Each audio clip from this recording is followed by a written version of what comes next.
לכי מפה עם הבת שלך, לכי. לך הביתה. לכי. לא, גברים? רגע, בוא נעשה גם מחאה על הסיגריה.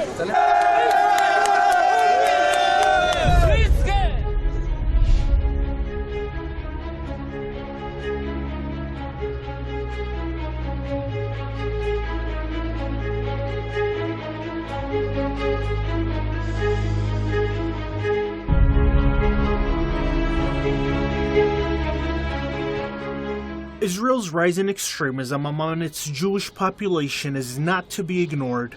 More Israelis than ever are leaving hardline religious sects and communities and Zionism altogether. A growing number of Israeli youth is distancing itself from hardline Israelis. Nearly all Israeli Jews identify with one of four categories: Haredi, commonly translated as ultra-Orthodox, Dati, religious, Mazorti, traditional, or Hiloni, secular.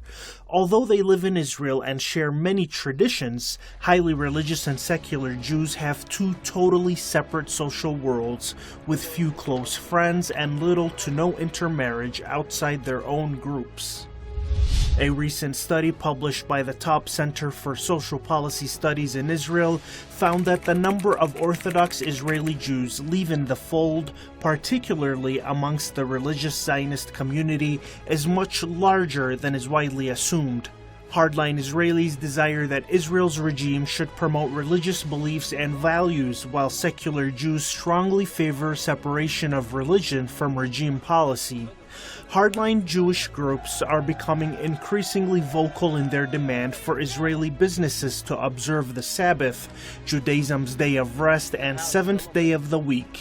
It has upset secular Jews who feel religious strictures are impinging on their freedom. הוא מעניש את עצמו, הוא מעניש את אשתו, הוא מעניש את הילדים שלו, הוא מעניש גם את העובדים שלו, והוא מעניש גם את אלו שלא יכולים להתקבל אצלו בעבודה, כי הם רוצים לנוח יום אחד בשבוע. וזה עוד לא הכל. האדם הזה גם מעניש את העסקים שלידו, שלהם יש ברירה, או לפתוח בשבת, ואז הם מפסידים לעצמם, לילדים, למשפחה, לעובדים ולאלו שלא יכולים להתקבל אצלם לעבודה, או לא לפתוח בשבת, ואז שהשכן שלהם יגנוב להם את כל הקליינטורה. אז בואו נדבר על הערך החברתי. כשאדם פותח בשבת, הוא עושה פשע חברתי. Others from the more secular side of the Israeli social and religious camp believe otherwise. They complain the dominance of hardline parties in Israeli politics is turning Israel into a fanatical society. I think that the dominance of the religious parties make it very difficult for us to be tolerant. I think people should be more tolerant. I think about half of the city is interested in going out, sitting with your family, have a cup of coffee, see a film if you feel like it. And people prevent it. And that makes many people very angry.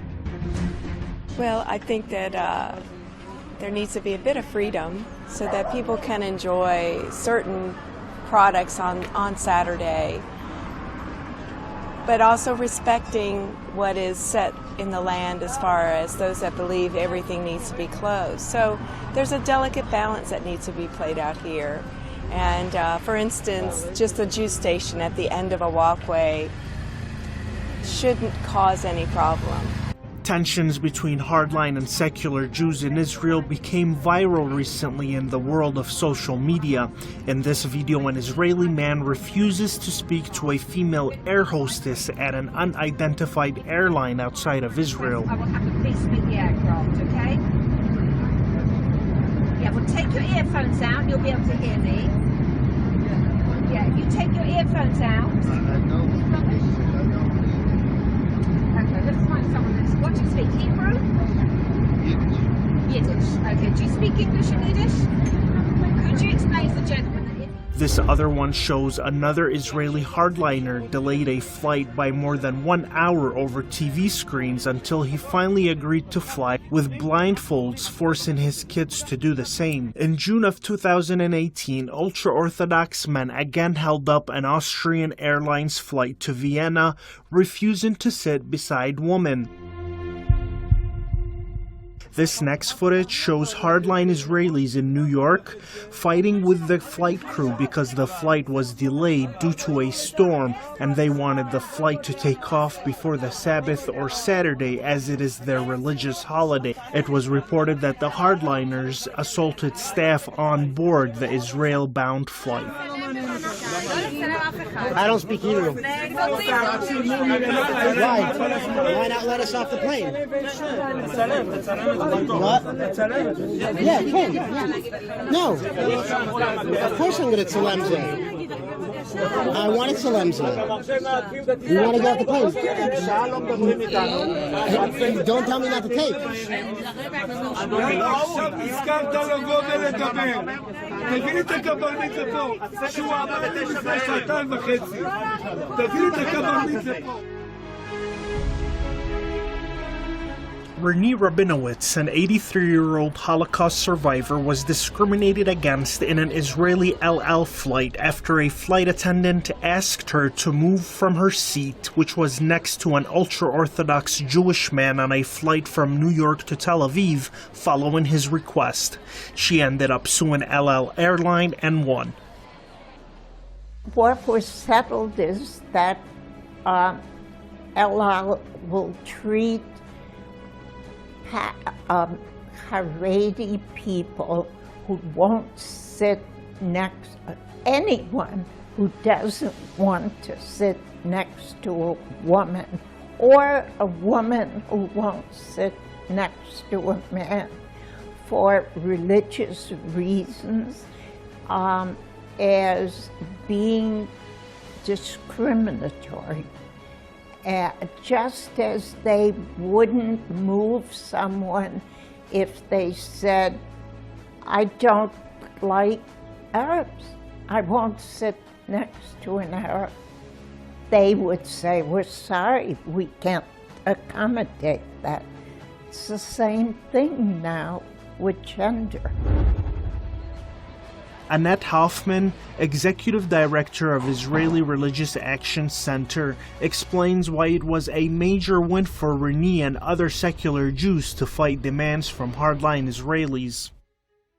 First, it's important because it shows that people who mend Israel come in many shapes and sizes. She's an unlikely fighter, 82 years old, on a cane, fighting one of our biggest companies. Second, it's important because tolerance does not mean that we tolerate the intolerable. There are no religious sentiments that can stop a man from sitting next to a woman. The reason it happened in El Al is because they can get away with it in El Al. And Renee Rabinovich put an end to it yesterday. So the Jewish world and any other passengers who come to Israel are rooting for her because bullies, zealots, a minority group in Judaism were dictating life choices to all of us on the plains. And yesterday, this has come to a stop. More videos have surfaced online of Israeli hardliners harassing women and girls as young as 8 years old to adhere to their dress codes. הביתה, כן, הביתה. אנחנו הולכות, אבל אל תביאי. Actions by hardliner Israelis are causing many Israelis to despair that Israel is falling even more under the sway of fundamentalists. In fact, 30% of children who start first grade in regime-run religious schools leave their community by 12th grade. Another study by the US-based Pew Research Center found that only 54% of Jews who were raised Orthodox still identify themselves as such.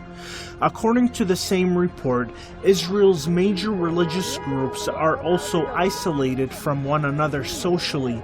In fact, 98% of the vast majority of Israelis say all or most of their close friends belong to their own religious community.